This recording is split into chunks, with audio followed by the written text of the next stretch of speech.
আচ্ছা, বিএনপি তো বাংলাদেশে অনেক পাওয়ারফুল। ৫ই আগস্টের পরে শেখ হাসিনা ভেঙে যাওয়ার পরে তো বিভিন্ন জায়গায় বিভিন্ন প্রতিষ্ঠানে বিএনপির লোকজনকে বসানো হয়েছে, অন্যান্য দলের লোকজনকেও বসানো হয়েছে। তো আমরা যতটুকু জানি সুপ্রিম কোর্ট, হাইকোর্টেও বিভিন্ন জায়গায় বিএনপির লোকজন বসানো হয়েছে। প্রশ্ন হলো, বিএনপি যদি এত পাওয়ারফুল হয়, এখন দেখতেছি এদের বিভিন্ন কথাবার্তা, আচার-আচরণ, যদিও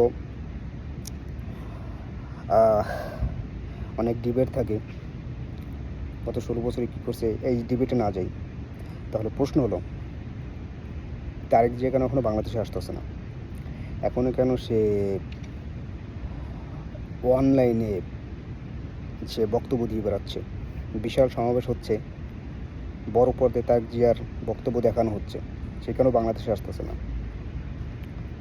বিএনপি তো একটা অনেক বড় দল, তাদের কথাবার্তা অনুযায়ী, তাদের দাবি অনুযায়ী বিশাল বড় দল।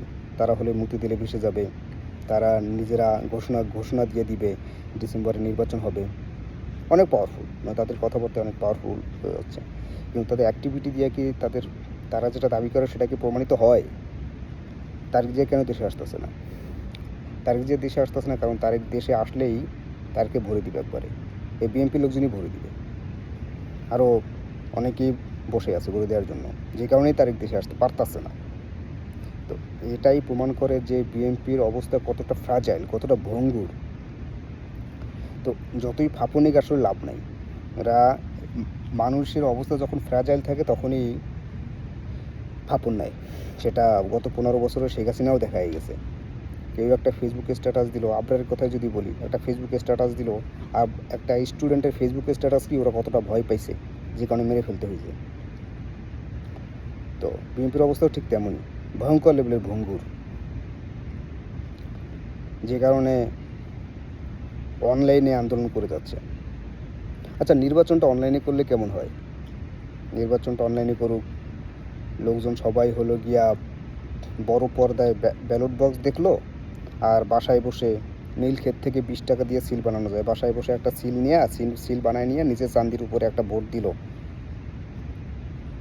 আর ওদিকে তারপরে হলো গিয়ে নির্বাচন কমিশন তাদেরকে চাঁদাবাজির সার্টিফিকেট দিয়ে দিল। সেটা তো হয়ে গেল।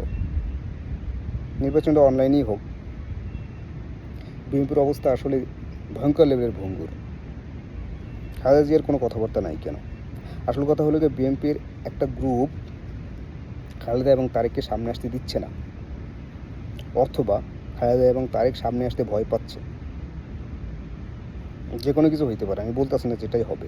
আমার কাছে এটা মনে হয় যে বিএনপির একটা গ্রুপ তারেক খালেদাকে সামনে আসতে দিচ্ছে না। এর কারণে যদি বিএনপিকে স্যাক্রিফাইসও করে দিতে হয়, তারা তাও করে দিবে। তো এতে তো আলটিমেটলি বিএনপির লস, আর বিএনপির লস মানে বাংলাদেশের লস। কারণ এরকম একটা দল যদি ধ্বংস হয়ে যায়, সেটা আলটিমেটলি বাংলাদেশের রাজনীতির জন্য খারাপ হয়ে যাবে। ভালো থাকবেন সবাই।